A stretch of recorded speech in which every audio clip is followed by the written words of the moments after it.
ஆப்ன்ற பேர்ல என்னென்னவோ அவன் வாயில வந்ததெல்லாம் கத்திட்டு இருக்கான். பேசாத பொண்ணு, உன் வாயில வெப்பம் பண்ணு. அமைதியா இரு. எங்க புள்ளைங்க எல்லாம் பயங்கரம். எங்களை பார்த்த தமன்னா மயங்கி ஓய்ந்து. ஏதோ ஒரே ஒரு முறை என்ன ஏமாத்துனதுக்கே உனக்கு அவ்வளவு சந்தோஷமா இருக்கா குட்டி பையா? என்ன குட்டி பையனா?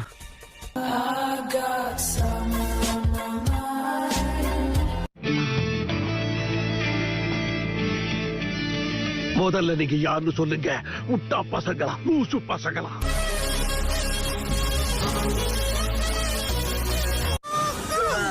ஓ, இழுத்து விட்டோன்னு ராக்கெட் மாதிரி மேல போயிட்டான். சும்மா சொல்லக்கூடாது, அந்த பொண்ணுக்கு வெயிட் கைதான்.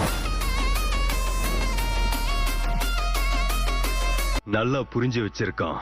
அட, எனக்கு தைரியம் கொடுத்ததுக்கு ரொம்ப நன்றி சாஸ்கே. இதுக்கு பதிலா நான் கொஞ்ச நாள்ல உனக்கு சுறா சூப்பு தரேன் சாஸ்கே.